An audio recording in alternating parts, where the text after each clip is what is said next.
আজি মহান শিল্পী জ্যোতিপ্ৰসাদ আগৰৱালাৰ মৃত্যু তিথি।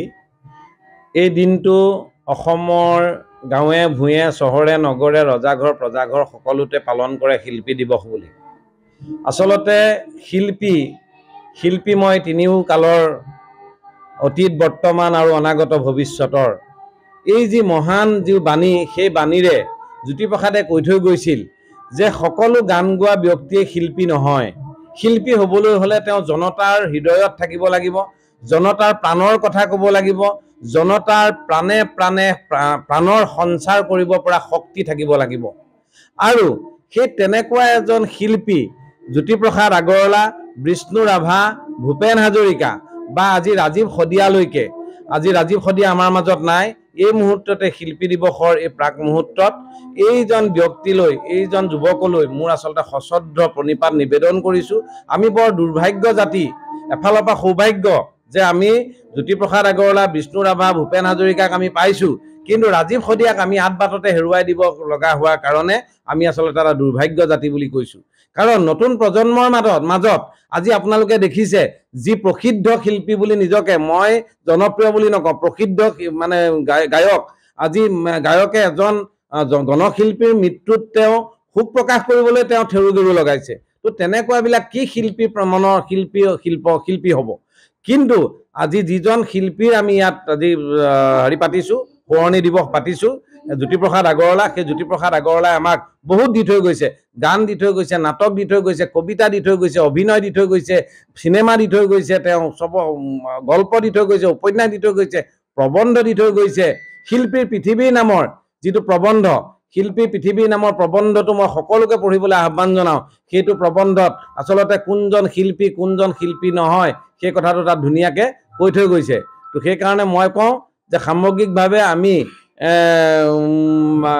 আজি শিল্পী দিৱসত এইজনা শিল্পীলৈ আমি জনাইছোঁ, শ্ৰদ্ধা জনাইছোঁ। আৰু ছাত্ৰ ছাত্ৰীসকলে ইয়াত বিভিন্ন অনুষ্ঠান চিনামৰা জাতীয় বিদ্যালয়ত পৰিৱেশন কৰিছে। আৰু এই মুহূৰ্তত পুনৰবাৰ মই ৰাজীৱ শদিয়ালৈ শ্ৰদ্ধা নিবেদন কৰি সামৰণি মাৰিছোঁ।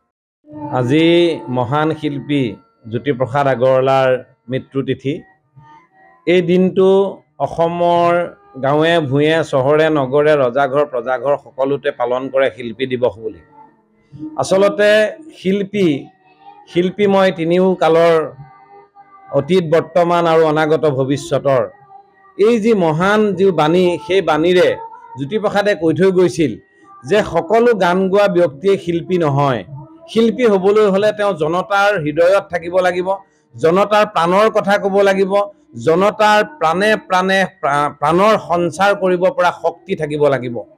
আৰু সেই তেনেকুৱা এজন শিল্পী জ্যোতিপ্ৰসাদ আগৰৱালা, বিষ্ণু ৰাভা, ভূপেন হাজৰিকা বা আজি ৰাজীৱ শদিয়ালৈকে, আজি ৰাজীৱ শদিয়া আমাৰ মাজত নাই, এই মুহূৰ্ততে শিল্পী দিৱসৰ এই প্ৰাক মুহূৰ্তত এইজন ব্যক্তিলৈ, এইজন যুৱকলৈ মোৰ আচলতে সশ্ৰদ্ধ প্ৰণিপাত নিবেদন কৰিছোঁ।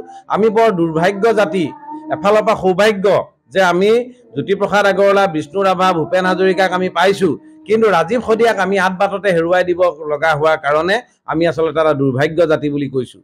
কাৰণ নতুন প্ৰজন্মৰ মাজত আজি আপোনালোকে দেখিছে যি প্ৰসিদ্ধ শিল্পী বুলি নিজকে, মই জনপ্ৰিয় বুলি নকওঁ, প্ৰসিদ্ধ মানে গায়ক, আজি গায়কে এজন গণশিল্পীৰ মৃত্যুত তেওঁ শোক প্ৰকাশ কৰিবলৈ তেওঁ থেৰু গেৰু লগাইছে। তো তেনেকুৱাবিলাক কি শিল্পী মনৰ শিল্পী হ'ব। কিন্তু আজি যিজন শিল্পীৰ আমি ইয়াত আজি পাতিছোঁ, সোঁৱৰণি দিৱস পাতিছোঁ, জ্যোতিপ্ৰসাদ আগৰৱালা, সেই জ্যোতিপ্ৰসাদ আগৰৱালাই আমাক বহুত দি থৈ গৈছে, গান দি থৈ গৈছে, নাটক দি থৈ গৈছে, কবিতা দি থৈ গৈছে, অভিনয় দি থৈ গৈছে, চিনেমা দি থৈ গৈছে, তেওঁ গল্প দি থৈ গৈছে, উপন্যাস দি থৈ গৈছে, প্ৰবন্ধ দি থৈ গৈছে। শিল্পীৰ পৃথিৱীৰ নামৰ যিটো প্ৰবন্ধ, শিল্পী পৃথিৱীৰ নামৰ প্ৰবন্ধটো মই সকলোকে পঢ়িবলৈ আহ্বান জনাওঁ। সেইটো প্ৰবন্ধত আচলতে কোনজন শিল্পী নহয় সেই কথাটো তাত ধুনীয়াকৈ কৈ থৈ গৈছে। তো সেইকাৰণে মই কওঁ যে সামগ্ৰিকভাৱে আমি আজি শিল্পী দিৱসত এইজনা শিল্পীলৈ আমি জনাইছোঁ, শ্ৰদ্ধা জনাইছোঁ। আৰু ছাত্ৰ ছাত্ৰীসকলে ইয়াত বিভিন্ন অনুষ্ঠান চিনামৰা জাতীয় বিদ্যালয়ত পৰিৱেশন কৰিছে।